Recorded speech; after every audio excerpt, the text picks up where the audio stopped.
bem, estamos aqui em Balneário Camboriú para visitar 3 parques. O Parque Unipraias, Oceanic Aquarium e o Zoológico de Balneário Camboriú. Então bora conhecer esses lugares. A gente está aqui no Parque Unipraias no Mirante. Então pera.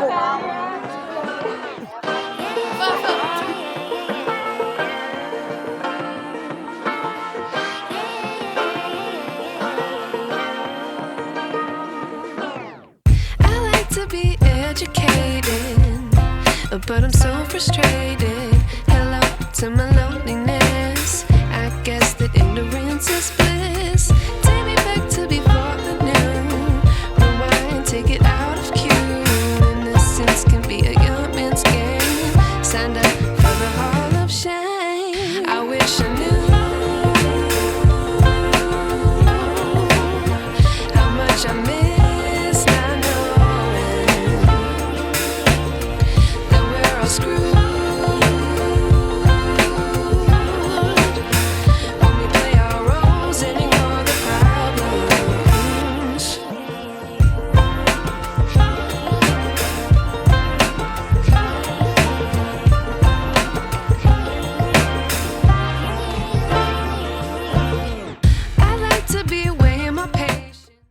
E se tiver alguma dúvida, deixem para o final. Aqui temos o exemplo da aranha fio de ouro. Alguém sabe por que ela tem esse nome? Eu. Pode falar? Tem uma teoria que a teia brilha o sol e parece ouro. Isso, muito bem. Ela tem esse nome, aranha fio de ouro, porque quando o sol incide nos seus fios amarelados, eles brilham como se fosse ouro. Por isso que ela tem esse nome, aranha fio de ouro. Uma das características dela, ela tem esse corpo alongado. O abdômen dela é esverdeado, tem umas manchinhas amarelas, arredondadas também. E as pernas delas são amarelas, com faixas pretas e tufos de pelos pretos. O tamanho dela pode chegar a mais ou menos cerca de 5 centímetros. E outra característica dela, que sempre o macho ele é menor que a fêmea. Ele pode ser encontrado na teia dela durante o processo de reprodução.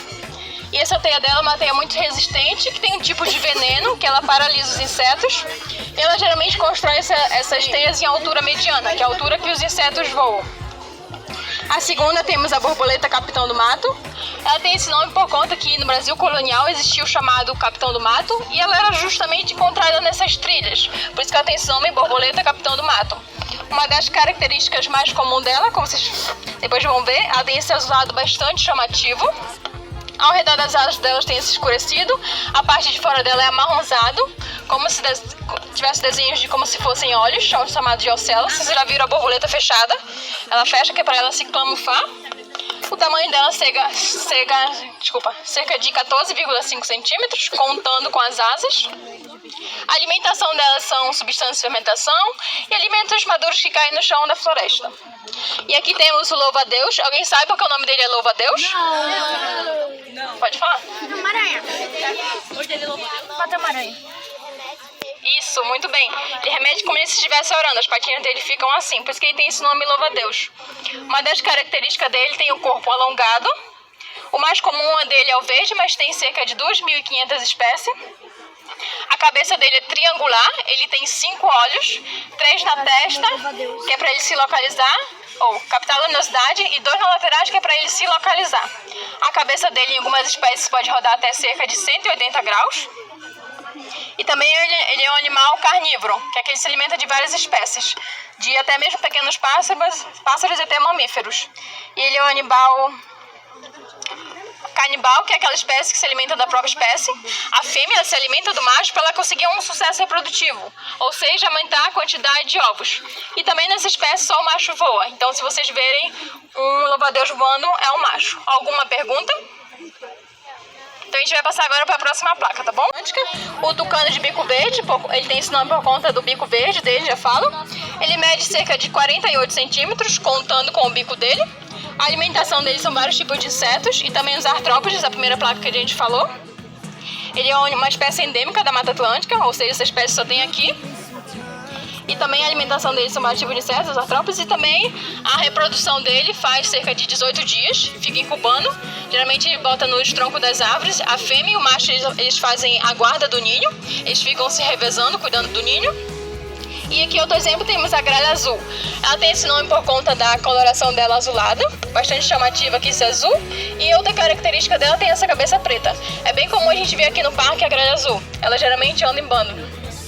A alimentação dela também são gafanhotos, insetos, entre outros. E também ela é uma espécie muito inteligente, consegue emitir cerca de 14 termos vocais, que é para ela se comunicar ou então afastar possíveis predadores. E também ela é o símbolo do estado do Paraná, porque ela dissemina a árvore da araucária, ela enterra o pinhão, que é para ela armazenar, e ela acaba esquecendo. Aí por isso que ela faz esse processo de disseminação, por isso que é o símbolo do estado do Paraná e também na festa do pinhão em Lages. Alguma pergunta até aqui?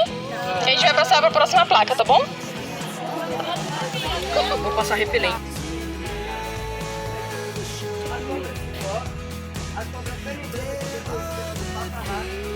Então aquelas que têm a capacidade de injetar ou inocular o veneno delas, né? Aqui a gente tem 3 exemplos, que é a jararaca, a jararacuçu e a cobra coral. Pessoal, a jararaca, ela é a nossa cobra campeã em acidentes aqui em Santa Catarina. Então os maiores índices de acidente com cobra em Santa Catarina são com a jararaca. Isso se dá porque ela tem uma coloração, até depois o pessoal do fundo pode olhar, e quem está aqui na frente consegue ver agora. Ela tem uma coloração mais amarronzada. Então quando ela fica no meio das folhas, assim, ela é menos perceptível, né? Então acaba que o pessoal acaba pisando nela, além dela ser uma cobra que ela é meio nervosinha. Então ela, sempre quando ela se sente ameaçada, o primeiro instinto dela é armar o bote e picar. Então por isso ela é é a cobra com o maior índice de acidentes em Santa Catarina. Ela tem aqui? Tem na Mata Atlântica. Depois, pessoal, a gente tem a jararacuçu. A jararacuçu, ela é a segunda maior cobra aqui do bioma. Ela perde somente para a caninana, que a gente viu anteriormente. E uma coisa interessante da jararacuçu é que ela é uma serpente vivípara. Ou seja, ela gera os filhotes dela dentro do próprio ventre. Ela tem um útero próprio, né? Ela não coloca ovos. Então quando nascem os filhotes dela, já nascem pequenas cobrinhas. Diferente da nossa cobra coral, que já coloca ovos. Pessoal, essa atração que vai passar agora é o nosso trem da Fantástica Floresta. A gente vai aguardar ele passar. Enquanto isso, vocês podem olhar ele. Um minuto, por favor. Tornando aqui sobre a nossa cobra coral, não sei se vocês conhecem que existem 2 tipos de cobra coral. Vocês sabem Coral disso? verdadeira. Isso, a coral falsa e a coral verdadeira. Pessoal, essa estratégia da coral falsa também é o mimetismo, que ela se parece com outro animal perigoso para conseguir escapar dos predadores, né? Nós leigos, a olho nu, a gente não consegue identificar qual é a falsa e a verdadeira. Existe uma crença que a parte da barriga da cobra coral falsa, ela é branca, né? Enquanto a verdadeira não. Mas ninguém vai botar a mão na cobra para virar ela para saber se vai ser branca ou não a parte de baixo dela. Então, em todo caso, é bom sempre quando vocês verem qualquer tipo de cobra, se afastar no primeiro momento, né? Correr, se afastar, principalmente correr pro lado contrário da cobra. E aí, afastado, chamar um adulto, um responsável, né? Para que eles liguem para os bombeiros, que sim são pessoas capacitadas para manusear esse tipo de animal, para afastar ele para longe. Por que não é bom matar, pessoal? Porque... Senão acaba com a espécie. Isso, exatamente, porque pode fazer com que a espécie entre em risco de extinção, porque também a espécie tem uma função muito importante, já que elas se alimentam principalmente de roedores, pequenos vertebrados, anfíbios, sapo, né? Elas têm um controle dessa espécie, então elas têm todo um papel delas dentro do ecossistema, por isso a gente não deve matar esses animais, né? Então, a gente vai passar agora para a próxima placa. Pessoal, restou alguma dúvida? E caso for picado, alguém sabe como é que faz? Tem que sugar o veneno? Pessoal, não, exatamente. Não suga o veneno, não faz torniquete. Não, o máximo que pode fazer é lavar, né, o local do ferimento ali com água corrente, sabão e procurar imediatamente um hospital. Certo, pessoal? Vamos seguir então lá com a Karen.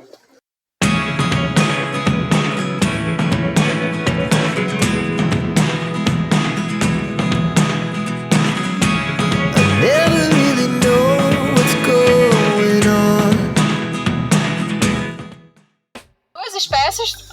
A primeira é o gambá de orelha branca e o gambá de orelha preta. A única diferença entre eles dois é a coloração da orelha. Uma das características dele são os mais novos sempre têm um pelo mais escuro, mais preto, e os mais velhos sempre são mais grisalhos, como os adultos. Ele é um animal marsupial. Alguém sabe o que é um animal marsupial? Pode falar. Eles têm os filhotes dentro de uma bolsa que fica na barriga. Isso, muito bem. Igual dos cangurus. Ele tem uma bolsa onde ficam os embriões que continuam o desenvolvimento do filhote. Ficam cerca de 70 dias. E também ele é um animal que tem essa cauda prêncil, que é para ele se engatar nos galhos, e por isso que ele é mais ágil nos galhos.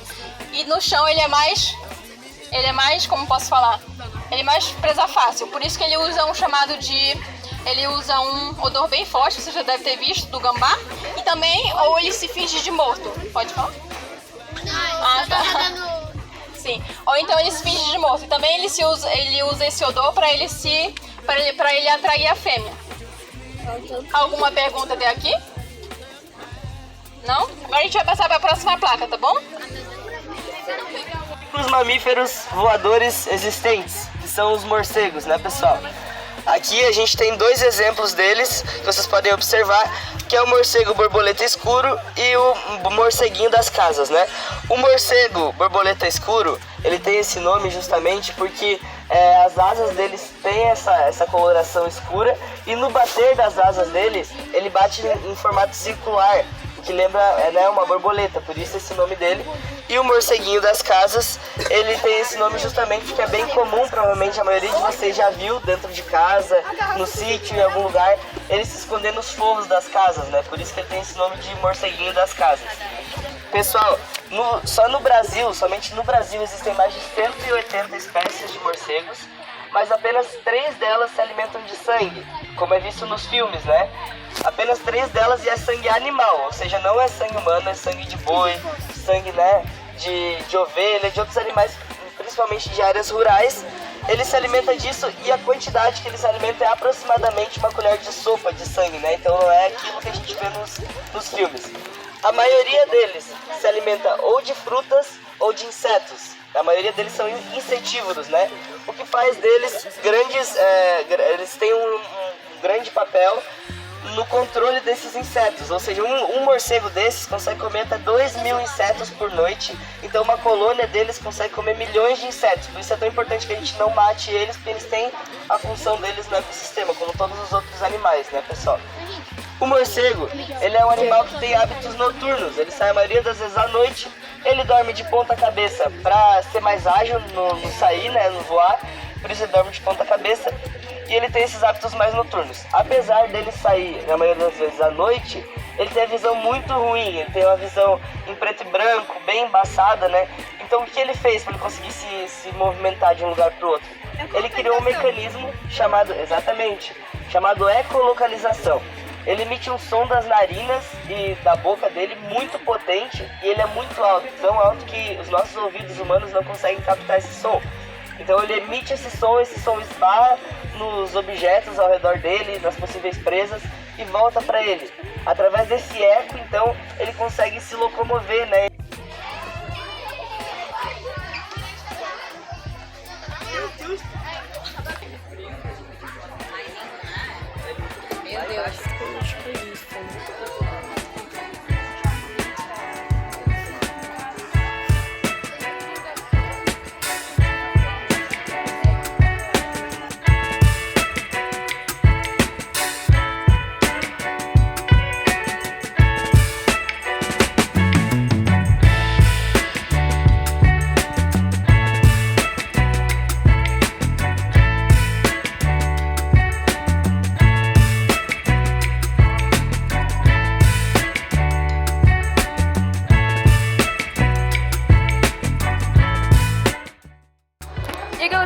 Estamos terminando o vídeo por aqui. Então, basicamente, a gente terminou de visitar o Parque de Praias. É um lugar que eu super recomendo. Porém, a gente não conseguiu ir no Yoo-Hoo e nem no Zip Rider, porque, como era um passeio em grupo, eu não tinha como ir lá. Porque, bom, não ia dar tempo pra ir lá. Então, daí eu não consegui ir no Zip Rider nem no Yoo-Hoo. Mas então a gente vai terminando o passeio por aqui. E agora a gente vai pro Oceanic Aquarium.